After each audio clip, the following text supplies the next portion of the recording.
आज Doubtnut app download करें। Doubtnut पर अपने सभी गणित, रसायन विज्ञान, भौतिक विज्ञान और जीव विज्ञान के डाउट्स का करो सफाया। बस प्रश्न की फोटो खींचो, एक ही प्रश्न को क्रॉप करो और तुरंत वीडियो सोल्यूशन पाओ। अभी डाउनलोड करें। नमस्कार दोस्तों, हमारा प्रश्न है कि दोस्तों यहाँ पर प्रश्न पूछा गया कि द्विदंतुर तथा षटदंतुर लिगेंड के एक एक उदाहरण दीजिए। ये हमें प्रश्न पूछा गया है। तो दोस्तों यहाँ पर प्रश्न मुख्य तौर पर किसके बारे में पूछा गया है? यहाँ पर दोस्तों में प्रश्न में मुख्य तौर पर लिगेंड के बारे में प्रश्न पूछा गया है। ठीक है, यहाँ पर हमें दो लिगेंड के नाम दिए गए हैं, हमें बताना है कि इसके उदाहरण कौन कौन से हैं। सबसे पहले दोस्तों यहाँ पर हमें बोला गया है द्विदंतुर लिगेंड के बारे में। ठीक है, तो दोस्तों द्विदंतुर लिगेंड क्या होता है इसके बारे में हम यहाँ पर जानते हैं।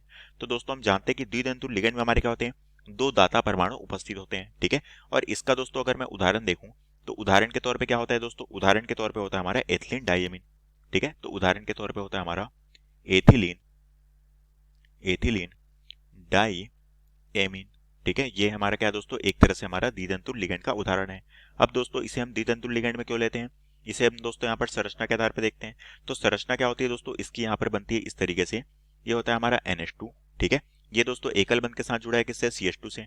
ये CH2 दोस्तों एकल बंध के साथ दूसरे CH2 से, और यहाँ पर हमारा दूसरा NH2 समूह यहाँ पर जुड़ा होता है। ठीक है, तो दोस्तों यहाँ पर हमारे नाइट्रोजन में क्या होता है, एकांकी इलेक्ट्रॉन युग्म यहाँ पर उपस्थित होते हैं, जिनकी संख्या कितनी होती है, 1 और 2 यहाँ पर उपस्थित होते हैं। तो इसलिए दोस्तों यहाँ पर हम कह सकते हैं कि इस संरचना में दो दाता परमाणु यहाँ पर उपस्थित है। इसलिए दोस्तों ये क्या है, ये एक तरह से हमारा द्विदंतुर लिगेंड में आता है। ठीक है, तो ये हो गया दोस्तों पहला।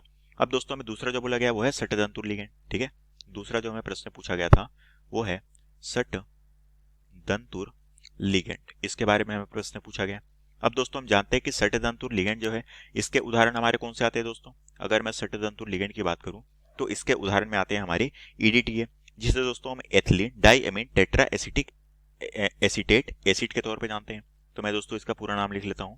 ये होता है हमारा ethylene diamine tetra acetate acid के तौर पे हम इसे जानते हैं। शॉर्ट में दोस्तों हम इसे क्या लिखते हैं, शॉर्ट में दोस्तों हम इसे EDTA के तौर पे हम इसे इस तरीके से लिखते हैं। अब दोस्तों अगर मैं इसकी संरचना देखूं, ठीक है, EDTA की अगर संरचना की बात करें तो हम किस तरह से होती है, यहाँ पर होता है दोस्तों हमारा नाइट्रोजन। ये नाइट्रोजन दोस्तों हमारे किससे जुड़ा होता है, CH2 समूह से जुड़ा होता है। ये CH2 समूह दोस्तों हमारे अगले CH2 समूह से, और यहाँ पर हमारा नाइट्रोजन समूह जुड़ा होता है। ठीक है, अब दोस्तों इस नाइट्रोजन के साथ हमारे दो समूह जुड़ेंगे। ठीक है, एक होता है दोस्तों हमारा CH2 COO माइनस समूह यहाँ पर जुड़ेगा। यहाँ पर भी हमारा दूसरा CH2 COO माइनस समूह जुड़ेगा। इस नाइट्रोजन के साथ भी दोस्तों हमारे यही होगा। यहाँ पर हमारा CH2 COO माइनस समूह जुड़ेगा, यहाँ पर हमारा CH2 COO माइनस समूह यहाँ पर जुड़ेगा। ठीक है, तो ये होती है दोस्तों हमारी यहाँ पर संरचना। अब दोस्तों यहाँ पर अगर मैं दाता परमाणु को देखूं तो यहाँ पर कितने दाता परमाणु हैं, यहाँ पर 1 2 3 4, और नाइट्रोजन में हमारे एकांकी इलेक्ट्रॉन युग्म उपस्थित होते हैं। तो ये हो गया 5 और ये हो गया 6। यहाँ पर हमारे 6 दाता परमाणु उपस्थित होते हैं, इसलिए दोस्तों इसे हम क्या कहते हैं, षटदंतुर लिगेंड कहते हैं। और यही हमें प्रश्न पूछा गया था, जो कि हमारे प्रश्न का उत्तर है। कक्षा 6 से 12वीं से लेकर नीट, IIT, JEE वो एडवांस के लेवल तक 1 करोड़ से ज्यादा छात्रों का भरोसा। आज ही डाउनलोड करें डाउटनेट ऐप या व्हाट्सएप करें अपने सारे डाउट्स 8400 400 400 पर।